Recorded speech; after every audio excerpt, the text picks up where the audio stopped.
Hello everyone, welcome to teacher academy solution. তো আশা করছি তোমরা সবাই অনেক বেশি ভালো আছো। তো আজকের এই ভিডিওতে আমরা মূলত আলোচনা করবো তোমাদের class 9 English chapter 10 understanding a cause and exploring its effect. তো দেখো আজকে আমরা তোমাদের দেখাবো লেসন 10.2.3 নিয়ে। তো তোমরা যারা নতুন আছো এবং এখন যে চ্যানেলটিকে সাবস্ক্রাইব করনি, দ্রুত সাবস্ক্রাইব করে নাও। তো চলো আমরা শুরু করি।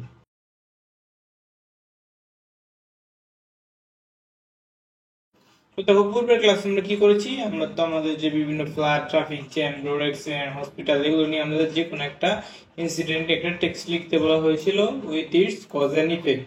আমি তো সেই টেক্সটটা লিখেছিলাম, সেটা তোমরা গত ক্লাসে যে প্লেলিস্টটা চেক করলে পেয়ে যাবে। তো আজকে আমাদের কি করতে হবে দেখো, now read again the text you have written, অর্থাৎ তুমি যে টেক্সটটা লিখেছো সেটা তুমি আরেকবার পড়ো and ask and answer the question in pairs, এবং নিচে কোশ্চেনগুলো জোড়ায় জোড়ায় তোমরা কি করো, উত্তর করতে পারো। Letter share your responses with the class, এবং পুরো ক্লাসের সাথে তোমার রেসপন্সটা শেয়ার করতে পারো। তো দেখো এখানে অনেকগুলো কোশ্চেন আছে। Does your text have an introduction? তোমার টেক্সটে কোনো ইন্ট্রোডাকশন আছে কিনা, ইফ যদি থাকে। What have you written there, তুমি সেখানে কি লিখেছো। তারপরে how many cause and effects have you written in your text, তুমি তোমার টেক্সটে কতগুলো কজ এন্ড ইফেক্ট লিখেছে, সবগুলো কোশ্চেন অ্যান্সার আমাদের করতে হবে। তো তোমরা যারা নতুন আছো এবং চ্যানেলটিকে সাবস্ক্রাইব করেন, তো সাবস্ক্রাইব করে নাও। তো দেখি আমরা এই কোশ্চেনগুলো অ্যান্সার কিভাবে করতে পারি। তো আমাদের এক নম্বর কোশ্চেনটা কি ছিল, does your text have an introduction? তোমার টেক্সটে কোনো ইন্ট্রোডাকশন আছে কিনা, ইফ ইয়েস। তারপরে what have you written that, তুমি সেখানে কি লিখেছো। তো এটার উত্তর আমরা কিভাবে লিখতে পারি দেখো, yes the text have an introduction, হ্যাঁ একটা ইন্ট্রোডাকশন আছে। It defines floods as a common natural disaster, তো এখানে বলা হয়েছে কি বন্যা একটা সাধারণ প্রাকৃতিক ঘটনা that occurs when there's excessive water in a specific area, যখন একটা জায়গায় যে নির্ধারিত পানির পরিমাণের চেয়ে বেশি পানি জমে যায় তখন সেখানে বন্যা হয়। 3 নাম্বার কোশ্চেন কি ছিল, how many cause and effects have you written in the text, তুমি তোমার টেক্সটে কত কজ এন্ড ইফেক্ট লিখেছো সেগুলো তুমি কারণ উল্লেখ করো। তো এইটার উত্তর আমরা কিভাবে লিখবো দেখো, number of causes and effect, 5 causes and 4 effect। তো causes কি কি লিখেছি আমরা দেখো, মানে হেভি রেইনফল এটা উল্লেখ করেছি, তারপরে স্নোমেল্ট এটা উল্লেখ করেছিলাম, তারপরে স্ট্রং সার্জেস আমরা এটাও কি করেছিলাম, উল্লেখ করেছিলাম, তারপরে ড্যাম ফেইলার এটা উল্লেখ করেছি। এরপর দেখো আমাদের কেস ইফেক্ট আমরা কি লিখেছিলাম, এখানে আমাদের কজ এন্ড ইফেক্ট দুইটাই চারটা চারটা যেহেতু আছে আমরা এখানেও কোড দিয়ে দিই। তো দেখো এরপর আমাদের ইফেক্ট কি কি লিখেছিলাম, ড্যামেজ টু প্রপার্টি, তারপরে লুজ অফ লাইফ, মানুষের জীবন হারিয়ে যায়, তারপরে ইকোনমিক ডিসরাপশন, অর্থনৈতিক ক্ষতি হয়, এনভায়রনমেন্টাল ইমপ্যাক্ট, পরিবেশের উপর একটা প্রভাব পড়ে। তো এটাই আমাদের যে উত্তর হবে। তো সি নাম্বার কোশ্চেনটা কি বলা আছে চলো একটু আমরা দেখে নেই, how many paragraphs have you use to write the cause and effect, তো তুমি কজ এন্ড ইফেক্ট লেখার জন্য কতগুলো প্যারাগ্রাফ ইউজ করেছো। The cause and effects are presented in two separate paragraphs, অর্থাৎ আমরা এখানে দুইটা প্যারাগ্রাফে ইউজ করেছি।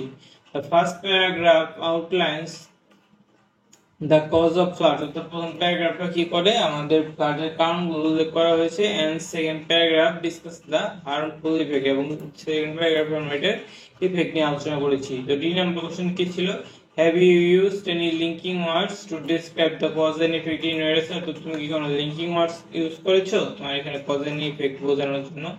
এটার উত্তর আমরা কিভাবে দেবো দেখো, ইয়েস হ্যাঁ, linking words are use to describe the cause and effect, linking word use করা হয়েছে কজ এন্ড ইফেক্ট বোঝানোর জন্য। এক্সাম্পল গুলো কি কি দেওয়া আছে দেখো, এখানে ফর কজ, কজের বা কারণের জন্য ডিউ টু ব্যবহার করেছি, হোয়েন ব্যবহার করেছি, ব্যবহার করেছি, এবং ইফেক্টের জন্য আমরা কি কি ব্যবহার করেছি দেখো, ক্যান, লিডিং টু, এগুলো আমরা ইউজ করেছি। তো এই নম্বরে দেখো কি আছে, what have you written in your conclusion paragraph, তুমি তোমার কনক্লুশন প্যারাগ্রাফে কি কি বিষয় উল্লেখ করেছো। তো এটার উত্তর আমরা কিভাবে দিতে পারি দেখো, the text does have a conclusion paragraph, অর্থাৎ টেক্সট একটা কনক্লুশন প্যারাগ্রাফ আছে, কি কি সেগুলো, it ends abruptly after discussing the environmental impacts on floods, অর্থাৎ দেখো এখানে এটা কোনো কনক্লুশন প্যারাগ্রাফ আমরা ইউজ করিনি, এখানে একটা তোমার অ্যাব্রাপ্টলি এটা শেষ করেছি, জাস্ট আমাদের যে এনভায়রনমেন্টাল কি প্রভাব আছে সেটা জানার মাধ্যমে। তো আশা করছি তোমরা বুঝতে পেরেছো সেগুলো কিভাবে করতে হবে। তো এরপরে দেখো আমাদের পরবর্তী লেসন আছে 10.3.1, এবং এখানে কজ এন্ড ইফেক্ট নিয়ে একটা অ্যাসাইনমেন্ট দেয়া আছে এবং আমাদের কি কি করতে হবে সেখানে এগুলো কি করা আছে এগুলো সুন্দরভাবে উল্লেখ করা হয়েছে। তো চলো আমরা দেখে নেই এখানে মূলত কি বলা হয়েছে। এখানে আমাদের কি বলা হয়েছে দেখো, যে to write about cause and effect of any situation problem you need to follow a model of cause and effect essays লেখার জন্য আমাদেরকে অনেক কিছু ফলো করতে হয়। যেমন কি কি আছে, আমাদের একটা নোট দেওয়া আছে, নোটটা কি দেখো কজ এন্ড ইফেক্ট আছে, অর্থাৎ কজ এন্ড ইফেক্ট আছে নিয়ে এখানে বলা হয়েছে মূলত ইন আওয়ার এভরিডে লাইফ, আমাদের দৈনন্দিন জীবনে আমরা ডিফারেন্ট টাইপস অফ টেক্সট লিখি, স্পেশালি স্টুডেন্ট ছাত্র হিসেবে have to write various types of essay, আমাদের বিভিন্ন রকম এসে লিখতে হয়। Sometimes you write to inform a topic and to analyze idea, তো আমরা আইডিয়া অ্যানালাইজ করার সময় অনেক কিছু লিখে থাকি। some may be out for against a specific position while others will persuade someone to take action, অর্থাৎ আমরা বিভিন্ন ক্ষেত্রে বিভিন্ন ধরনের এই কি করি প্যারাগ্রাফ লিখে থাকি। দেখো লাইক আদার্স টাইপ অফ আছে কজ এন্ড ইফেক্ট আছে হ্যাজ ইন স্ট্রাকচার, অর্থাৎ কজ এন্ড ইফেক্টের কিছু স্ট্রাকচার আছে। স্ট্রাকচারটা কি দেখো, এই কজ এন্ড ইফেক্ট আছে is similar to other types of asset, কিন্তু কজ এন্ড ইফেক্ট যে অ্যাসেট আছে এটা স্ট্রাকচারটা অনেক উন্নত হয়ে থাকে আদার টাইপের থেকে। কেমন দেখো, a hook up to grab readers attention, অর্থাৎ পাঠকের মনোযোগ আকর্ষণ করার জন্য অনেক কিছু থাকে। ক্লিয়ার এন্ড ফোকাস স্টেটমেন্ট, অর্থাৎ একটা পরিষ্কার এবং একটা নির্ধারিত স্টেটমেন্ট থাকে। A quick review of causes and effect you have used in thesis, এবং একটা কুইক রিভিউ থাকে, তুমি ইচ্ছা চাইলে একটা তুমি সংক্ষেপে তুলে ধরতে পারবে। এভাবে মুহূর্তগুলো দেখা হয়। তারপরে আমাদের আরো কি কি বিষয় লিখে বডি প্যারাগ্রাফ ওয়ানে আমাদের বিভিন্ন ফার্স্ট কজ এন্ড ইফেক্ট থাকে, বডি প্যারাগ্রাফ টুতে আমাদের সেকেন্ড কজ এন্ড ইফেক্ট থাকে, তারপর বডি প্যারাগ্রাফ থ্রিতে আমাদের থার্ড কজ এন্ড ইফেক্ট থাকে।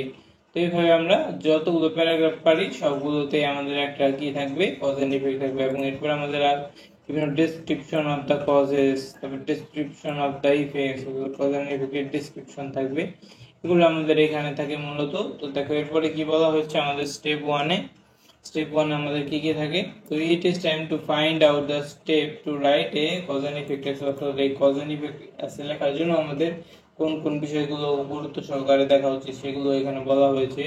স্টেপ ওয়ান হচ্ছে যে স্টার্ট ব্রেনস্টর্মিং ইওর টপিক, অর্থাৎ তোমার যে টপিকটা সেটা নিয়ে তোমার ব্রেনস্টর্ম করতে হবে।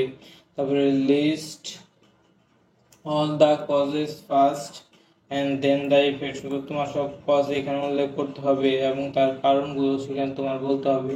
এরপরে স্টেপ থ্রিতে দেখো কি বলা হয়েছে, অর্গানাইজ অল ইউর আইডিয়াস, তোমার সব আইডিয়াগুলো অর্গানাইজ করো and make a guideline to write your essay, এবং একটা গাইডলাইনও তৈরি করো। তো দেখো স্টেপ ফোরে কি বলা হয়েছে, now write the first draft of your essay, অর্থাৎ তোমার ফার্স্ট ড্রাফটটা লেখো following the structure of a cause and effect essay, অর্থাৎ কজ এন্ড ইফেক্টের যে স্ট্রাকচার আছে সেগুলো।